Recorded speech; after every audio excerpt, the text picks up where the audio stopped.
Hello students, welcome to Shri Guru bio classes. ఈ వీడియోలో మనం 8th class biology 4th chapter reproduction in animals, జంతువులలో ప్రత్యుత్పత్తి చాప్టర్లో మరొక ఇంపార్టెంట్ టాపిక్ సెక్షువల్ రీప్రొడక్షన్, లైంగిక ప్రత్యుత్పత్తి పద్ధతులు అన్న అంశాన్ని గురించి వివరంగా తెలుసుకునే ప్రయత్నం చేద్దాం. Now let us come to the topic sexual reproduction, లైంగిక ప్రత్యుత్పత్తి. Try to recall reproduction in plants which you studied in class 7th. మనం 7th క్లాస్లో చదువుకున్నటువంటి రీప్రొడక్షన్ ఇన్ ప్లాంట్స్ చాప్టర్ని ఒకసారి మనం గుర్తుకు తెచ్చుకున్నట్టయితే you will remember that plants that reproduce sexually have male and female reproductive parts. Can you name these parts?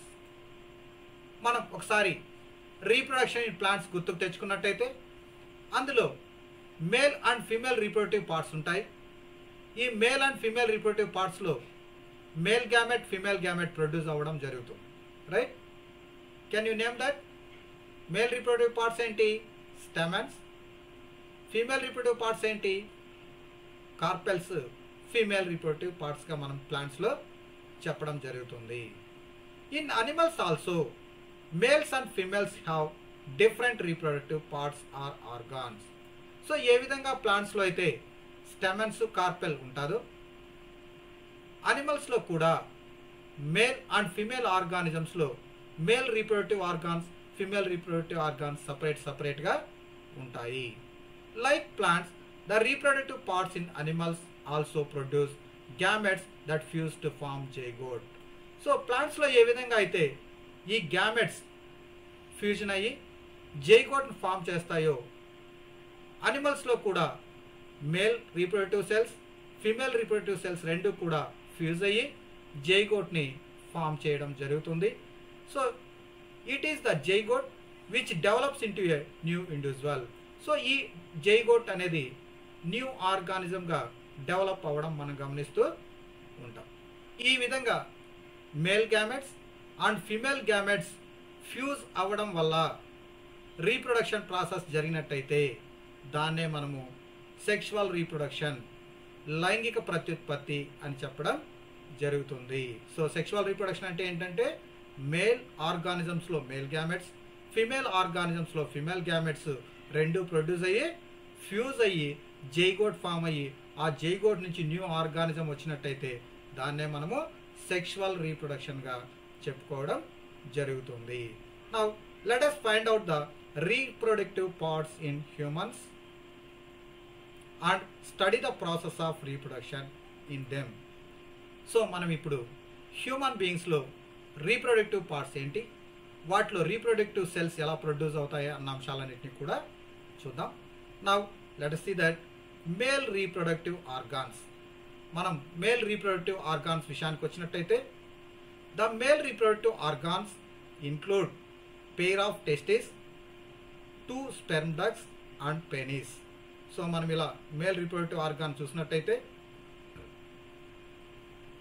Pair of testis ఉంటాయి, penis ఉంటుంది, sperm ducts ఉంటాయి. So these are the male reproductive parts observed in male reproductive system. The testis produce the male gametes called sperms. మనకు ఈ testis లోపల male gametes అనేటటువంటి produce అవుతాయి. ఆ male గ్యామెట్స్నే మనము స్పెర్మ్స్ అంటాము. Millions of sperms are produced by the testis. Look at figure 4.2 which shows the picture of the sperm. So మనం ఇక్కడ చూసినట్టయితే millions of sperms are produced in male reproductive organs. Male reproductive ఆర్గాన్స్లో millions of sperms అనేవి production అవ్వడం జరుగుతుంది. Though sperms are very small in size, each has a head, middle piece and tail. So ఈ sperm చూడడానికి చాలా చిన్నదిగా ఉన్నప్పటికీ అందులో head, middle piece and tail లాంటి స్ట్రక్చర్స్ ఉంటాయి. Does it appear to be single cell? So ఇది చూడడానికి సింగిల్ సెల్గా ఉందా? Yes, it is a single cell. మనకు చూడడానికి చాలా చిన్నదిగా ఉన్నప్పటికీ ఇది మనము సింగిల్ సెల్గా చెప్పుకోవడం జరుగుతుంది. So what are the male reproductive parts? Pair of testis, penis and sperm ducts are the male reproductive organs. What are the male reproductive cells? Sperms are the male reproductive cells. How many sperms are produced? Millions of sperms are produced in human beings. So what are the parts present in sperms? Head, middle piece and tail are the major parts present in sperm. What purpose does the tail in a sperm serve? పహలేకి ఒక చిన్న doubt రావడం జరుగుతుంది. So ఈ స్పెర్మ్ను మనం గమనించినట్టయితే ఇందులో ఈ tail ఉంది కదా. So what is the role of this tail? ఎందుకు ఉపయోగపడుతుంది tail? Tail is useful for moving the sperm. Sperm మూమెంట్లో ఈ టెయిల్ అనేటటువంటిది యూజ్ అవుతుంది. Now let us see that female reproductive organs. The female reproductive organs are a pair of ovaries, oviducts or fallopian tubes and the uterus. So ఇలా మనం female reproductive system చూసినట్టయితే ఇందులో pair of ovaries, 2 ovaries ఉంటాయి, 2 ఓవరిడక్ట్స్, ఓవిడక్ట్స్ 2 ఉంటాయి, single uterus ఒక్కటే ఉంటుంది. So these are the female reproductive parts. The ovary produces female gamete called ova. So ఈ ఓవరీస్లో నుంచి ఏం ప్రొడ్యూస్ అవుతాయి? Ova or egg. So it is a female gamete. So male gamete ఏంటి? స్పెర్మ్స్. ఫీమేల్ గ్యామెట్ ఏంటి? Ova or eggs. In human beings a single matured egg is released into the oviduct by one of the ovaries every month. So ఇలా మనం చూసినట్టయితే ఒక ovary నుంచి single matured egg మాత్రమే ఓవిడక్ట్లకి ప్రతి month కూడా release అవ్వడం జరుగుతుంది. సో ఎన్ని ఎగ్స్ ప్రొడ్యూస్ అవుతాయి ఫీమేల్ రీప్రొడక్టివ్ సిస్టంలో? సింగిల్ ఎగ్ ఒక మంత్కి ప్రొడ్యూస్ అవుతుంది. Uterus is the part where development of baby takes place. So ఇలా మనం గమనించినట్టయితే యూటరస్ అనేటటువంటి ఈ ఏరియాలో బేబీ డెవలప్మెంట్ అనేది జరుగుతుంది. సో ఓవరీస్లో ఓవం ప్రొడ్యూస్ అవుతుంది, ప్రొడ్యూస్ అయ్యి ఓవిడక్ట్లో మూవ్ అవుతూ ఉంటుంది, ఫర్టిలైజేషన్ ఇక్కడ జరుగుతుంది, తర్వాత బేబీ డెవలప్మెంట్ అనేది యూటరస్లో జరుగుతుంది. Next, like the sperm an egg is also a single cell. So ఇలా మనం చూసినట్టయితే స్పెర్మ్ లాగా ఈ ఎగ్ కూడా single cell. So these cell have nucleus and cytoplasm. ఈ సెల్లో కూడా న్యూక్లియస్, సైటోప్లాజం లాంటి స్ట్రక్చర్స్ ఉంటాయి. Boojho recalls that the size of eggs in animals varies. The egg may be very small, as in humans, much larger in hens. Ostrich egg is the largest. So Boojho ఒకసారి different sizes of ఎగ్స్ని remembering చేసుకుంటాడు. So ఇలా మనం చూసినట్టయితే human బీయింగ్స్లో eggs చాలా చిన్నవిగా ఉంటాయి. They are microscopic, much larger in hens. So hens అంటే కోడిగుడ్లు చూసినట్టయితే కొద్దిగా బిగ్గా ఉంటాయి.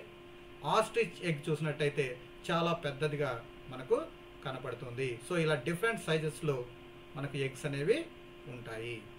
Next, fertilization. The first step in the process of reproduction is the fusion of a sperm and an ovum. So రీప్రొడక్షన్లో ఫస్ట్ స్టెప్ ఏంటంటే fusion of sperm and an ovum. Ovum sperm 2 కూడా కలిసిపోవడం. When sperms come in contact with an egg, one of the sperms may fuse with the egg. Such fusion of the egg and the sperm is called fertilization. So, millions of sperms produce అయినప్పటికీ అందులో ఒక sperm మాత్రమే ఎగ్లోకి వెళ్ళి ఆ న్యూక్లియస్తో fuse అవ్వడం జరుగుతుంది. అంటే ఎగ్లో ఉన్నటువంటి న్యూక్లియస్తో కలిసిపోవడం జరుగుతుంది.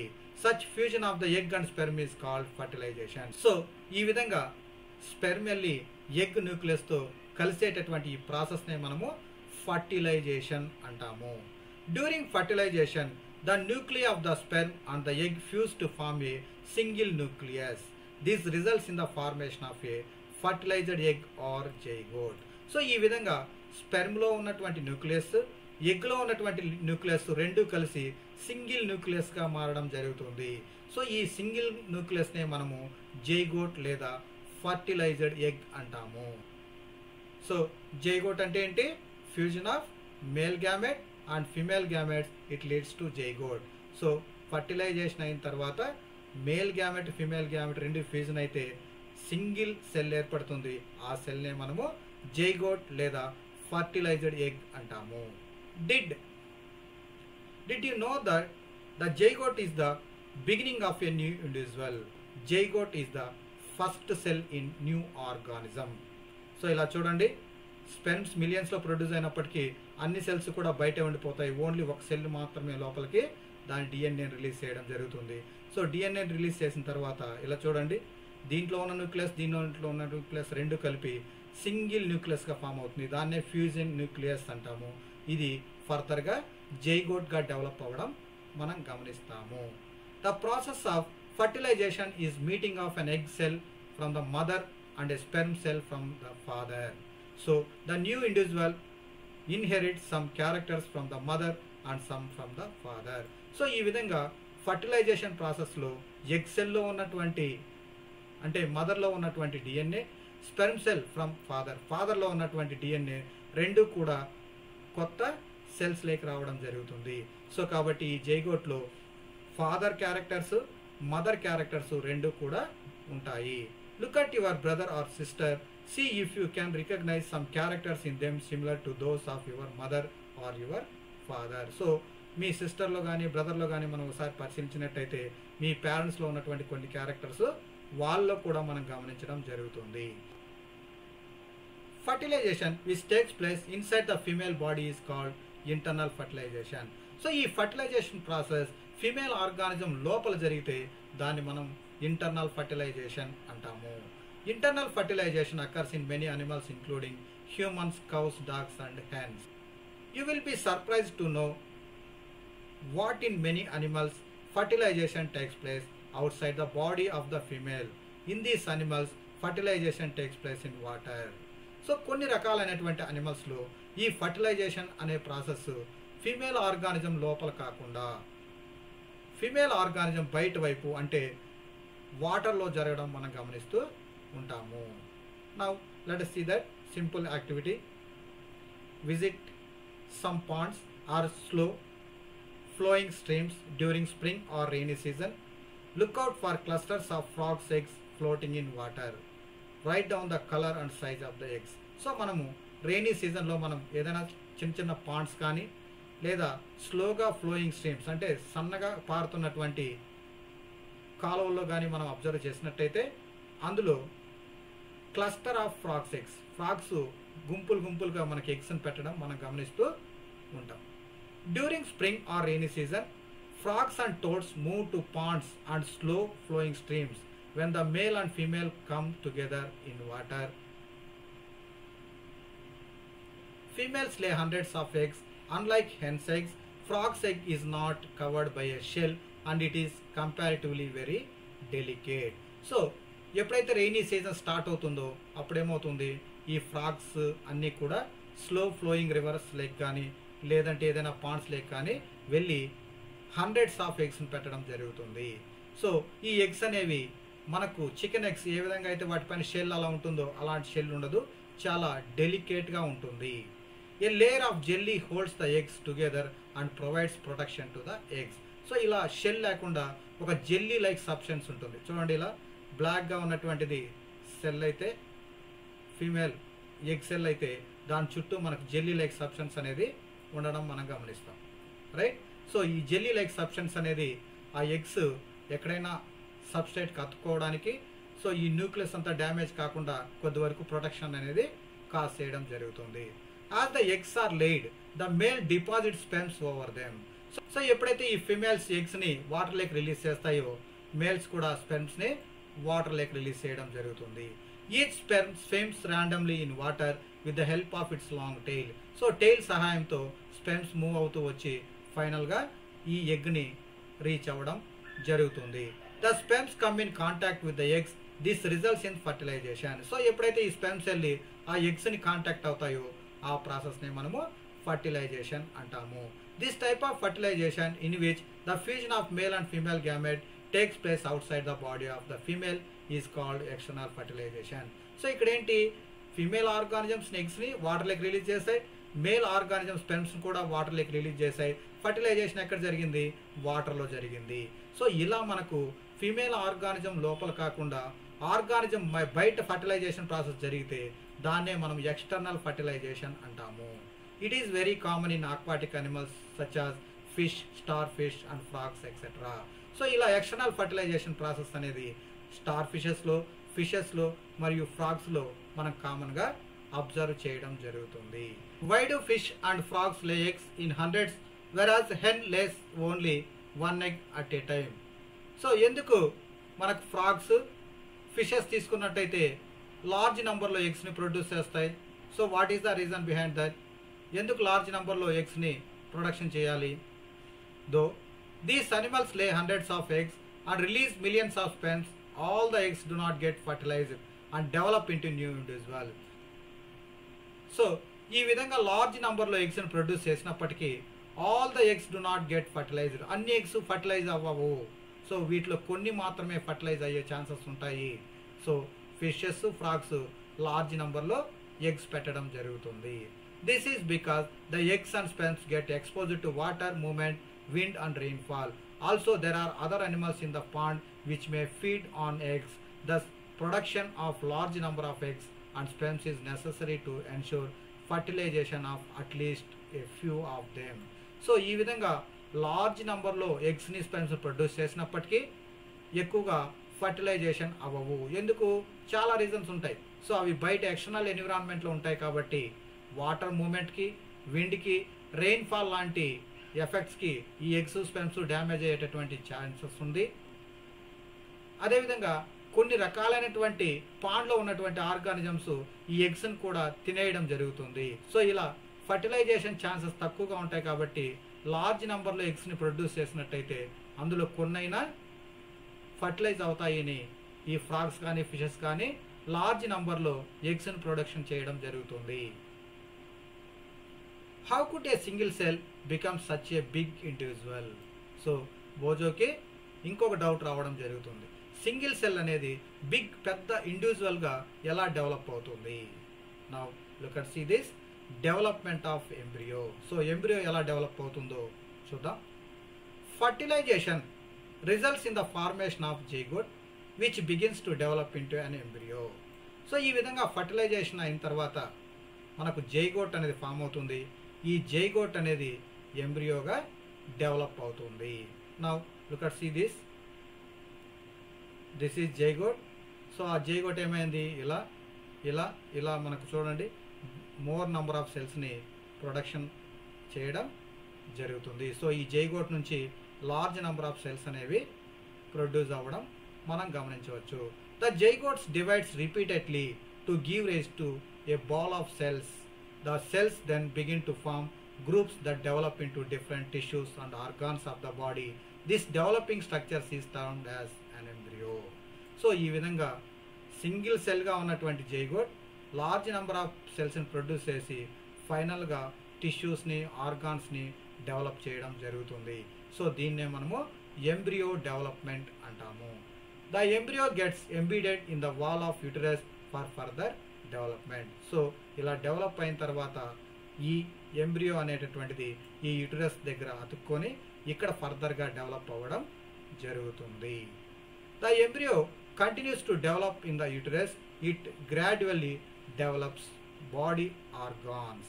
సో ఇలా ఎంబీడ్ అయినటువంటి ఆ ఎంబ్రియో గ్రాడ్యువల్గా పెరిగి బాడీ పార్ట్స్ అయినటువంటి hands, legs, head, ice, years etcetera. So ఇలా మనకు బాడీ పార్ట్స్ అన్నిటినీ డెవలప్ చేయడం జరుగుతుంది.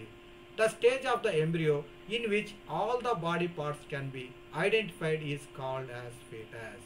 సో ఈ విధంగా జైగోట్ అనేది ఎంబ్రియోగా డెవలప్ అవుతుంది. ఎంబ్రియోలో అన్ని ఆర్గాన్స్ డెవలప్ అయిన తర్వాత దాన్ని మనము ఫీటస్ అంటాము. When the development of the foetus is complete the mother gives birth to the baby. So ఈ ఫీటస్లో అన్ని ఆర్గాన్స్ డెవలప్ అయిన తర్వాత మదరు బేబీకి బర్త్ ఇవ్వడం జరుగుతుంది. సో దీన్నే మనము డెవలప్మెంట్ అంటాము. సో చూడండి అన్ని ఆర్గాన్స్ డెవలప్ అయిన తర్వాత బేబీ ఇలా ఉంటుంది. Internal fertilization takes place in hens also. So హెన్స్లో కూడా మనం ఇంటర్నల్ ఫర్టిలైజేషన్ అబ్జర్వ్ చేయడం జరుగుతుంది. But do hens give birth to babies like human beings and cows? So ఇలా మన హెన్స్ హ్యూమన్ బీయింగ్స్ లాగా కౌస్ లాగా బేబీకి birth ఇస్తాయా?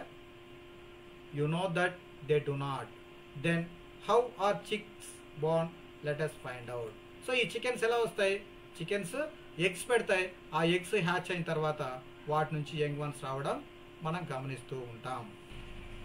Soon after fertilization the zygote divides repeatedly and travels down the oviducts.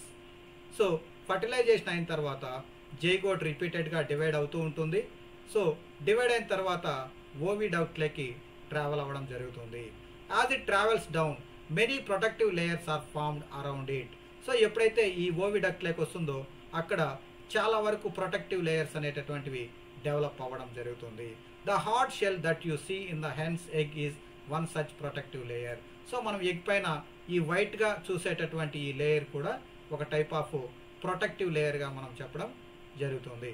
So after the hard shell is formed around the developing embryo the hen finally lays the eggs. So after development of this hard shell, ఇలా hard shells అన్ని develop అయిన తర్వాత ఫైనల్గా ఆ hen లే the eggs పెట్టడం జరుగుతుంది. The embryo takes about 3 weeks to develop into chick. So ఈ విధంగా పెట్టిన తర్వాత 3 to 4 weeksకి చిక్స్ అనేటటువంటివి బయటికి రావడం జరుగుతుంది. You must have seen the hen sitting on the eggs to provide sufficient warmth. So ఇలా మనకు ఎగ్స్ అనేవి హ్యాచ్ అవ్వడానికి మనం గమనించినట్టయితే ఆ ఎగ్స్ పైన ఈ చికెన్స్ అలానే పడుకోవడం మనం గమనిస్తాము. సో ఇలా పడుకోవడం వల్ల ఆ ఎగ్స్ కొద్దిగా వామ్గా ఉంటాయి. Did you know that development of the chick takes place inside the egg shell during this period? ఈ పీరియడ్లో ఎగ్ లోపల చిక్ అనేది డెవలప్ అవ్వడం జరుగుతుంది. After the chick is completely developed it burst open the egg shell. So ఈ విధంగా ఫుల్గా develop అయిన తర్వాత అది ఎగ్లో నుంచి బయటికి రావడం జరుగుతుంది. In animals which undergo external fertilisation development of the embryo takes place outside the female body. So ఇలా ఎక్స్టర్నల్ ఫర్టిలైజేషన్ జరిగినటువంటి అనిమల్స్లో కూడా డెవలప్మెంట్ కూడా బాడీ బయట వైపునే జరుగుతుంది. The embryos continues to grow within their egg coverings. After the embryos develop the egg hatch. So ఈ విధంగా ఎక్స్టర్నల్ ఫర్టిలైజేషన్ జరిగినప్పటికీ ఆ ఎగ్ ఫుల్గా డెవలప్ అయిన తర్వాత మాత్రమే ఆ ఎగ్స్ కవరింగ్స్ని బ్రేక్ చేసుకొని బయటకు రావడం జరుగుతుంది. You must have seen numerous tadpoles swimming in Pond's and stream. అందుకే మనము లార్జ్ నెంబర్లో ఈ టాడ్పోల్స్ పాండ్స్లో కానీ స్ట్రీమ్స్లో కానీ స్విమ్మింగ్ చేస్తూ కనబడుతుంటాయి. సో ఎక్స్టర్నల్ ఫర్టిలైజేషన్ జరిగిన ఇంటర్నల్ ఫర్టిలైజేషన్ జరిగిన ఎగ్స్ ద్వారా వచ్చేటటువంటి ఆర్గానిజమ్స్ అన్నీ కూడా ఫర్టిలైజ్ అయిన తర్వాత ఎగ్ లోపలే డెవలప్మెంట్ అంతా జరిగి సో ఆ ఎగ్ షెల్స్ని బ్రేక్ చేసుకొని హ్యాచ్ అయ్యి యంగ్ వన్స్గా బయటకు రావడం జరుగుతుంది. Next viviparous and oviparous animals. We have learned that some animals give birth to young ones while some animals lay eggs which later develop into young ones. So ఇలా మనం organisms చూసినప్పుడు కొన్ని organisms డైరెక్ట్గా పిల్లలు కంటాయి, కొన్ని ఆర్గానిజమ్స్ ఎగ్స్ డెవలప్ అయ్యి ఆ develop అయినటువంటి ఎగ్స్ నుంచి పిల్లలు రావడం మనం గమనిస్తూ ఉంటాం. The animals which give birth to young ones are called viviparous animals. Animals ఏవైతే డైరెక్ట్గా వాటి పిల్లల్ని కంటాయో వాటిని వివిపారస్ అనిమల్స్ అంటారు. Those animals which lay eggs are called oviparous. ఏవైతే ఎగ్స్ పెడతాయో ఆ అనిమల్స్ని ఓవిపారస్ అనిమల్స్ అంటాము. సో వివిపారస్ అంటే giving birth to young once, డైరెక్ట్గా పిల్లలు కంటాయి. ఓవిపారస్ అంటే ఎగ్స్ పెడతాయి, ఆ ఎగ్స్ నుంచి పిల్లలు అనేవి రావడం జరుగుతుంది. The following activity will help you understand better and differentiate between viviparous and oviparous animals. So ఈ యాక్టివిటీ ద్వారా వివిపారస్ అండ్ ఓవిపారస్ అనేటటువంటి వాటి మధ్య డిఫరెన్సెస్ అనేది మనం ఈజీగా అర్థం చేసుకోవచ్చు. Now let us see this activity. Try to observe eggs of the following organisms: frog, lizard, butterfly or moth, hen and crow or any other bird. Were you able to observe eggs of all of them? Make drawings of the eggs that you have observed. So మనం ఈ activity కోసం ఏం చేయాలి, కొన్ని రకాలైనటువంటి ఎగ్స్ని మనము identify చేయాలి. ఐడెంటిఫై చేసిన తర్వాత అవి ఎలా డెవలప్ అవుతాయో అబ్జర్వ్ చేయాలి. సో డెవలప్ అయిన తర్వాత అవి వాటి నుంచి పిల్లలు ఎలా వస్తాయో వాటిని కూడా మనము అబ్జర్వ్ చేయాలి. The eggs of a few animals are easy to observe because their mothers lay them outside their bodies. These are examples of oviparous animals. But you would not be able to collect the eggs of dog, cow or cat. So ఇలా మనం చూసినట్టయితే ఇప్పుడు మనం frog, lizard, butterfly, మాత్, hen, క్రో ఇలా మనం చూసినట్టయితే ఈ ఎగ్స్ని ఏం చేస్తాయి, అవి బయట ఎక్కడో వాటి యొక్క గూట్లో పెట్టేసి వెళ్ళిపోతాయి. సో మనం వీటిని ఈజీగా అబ్జర్వ్ చేయొచ్చు. But you would not be able to collect the eggs of dog, cow, cat etcetera. So మనం డాగ్స్ కానీ, కౌస్ కానీ, క్యాట్స్ కానీ ఎగ్స్ పెట్టడం ఎప్పుడైనా చూసామా? వాటి ఎగ్స్ని మనం కలెక్ట్ చేస్తామా? No. This is because they do not lay eggs. So ఎందుకు మనం కలెక్ట్ చేయము డాగ్, కౌ, క్యాట్ నుంచి? ఇవి ఎగ్స్ని పెట్టవు, ఎగ్స్ని లే చేయవు. సో ఎగ్స్ అనేవి లోపల డెవలప్ అవుతాయి కానీ బయటకి రావు. The mother give birth to young ones. These are examples of oviparous animals. So ఈ విధంగా ఎగ్స్ పెడితే వాటిని ఓవిపారస్ అనిమల్స్ అని, డైరెక్ట్గా పిల్లల కంటే వాటిని వివిపారస్ అనిమల్స్గా చెప్పడం జరుగుతుంది. Can you now give some more examples of viviparous and oviparous animals? So oviparous animals, viviparous అనిమల్స్కి మరికొన్ని ఎగ్జాంపుల్స్ చెప్పగలరా? Okay. Next, young ones to adults. The new individuals which are born or hatched from the eggs continue to grow till they become adults. So ఏవైతే organisms వాటి eggs నుంచి బయటకు వస్తాయో, వచ్చిన తర్వాత అవి కంటిన్యూస్గా అడల్ట్ ఆర్గానిజంగా డెవలప్ అవ్వడం జరుగుతుంది. In some animals the young ones may look very different from the adults. మనం కొన్ని ఆర్గానిజమ్స్ చూసినట్టయితే అవి యంగ్గా ఉన్నప్పుడు ఒక రకంగా, అడల్ట్గా ఉన్నప్పుడు ఒక రకంగా ఉండడం మనం గమనించవచ్చు. Recall the life cycle of silk worm. మనం సిల్క్ వామ్ యొక్క లైఫ్ సైకిల్ ఒకసారి పరిశీలించినట్టయితే ఎగ్స్ నుంచి లార్వా, లార్వా నుంచి ప్యూపా, ప్యూపా నుంచి అడల్ట్ రావడం మనం గమనించవచ్చు. So frog is another such example. ఫ్రాగ్లో కూడా మనం అబ్జర్వ్ చేసినట్టయితే, observe the different stages of frog starting from the eggs to the adult stage. We find that there are 3 distinct stages, that is egg, tadpole and adult. So ఇలా మనం ఫ్రాగ్లో కూడా చూసినప్పుడు eggs నుంచి tadpole, tadpole నుంచి adults రావడం మనము గమనిస్తూ ఉంటాం. సో సిల్క్ వామ్,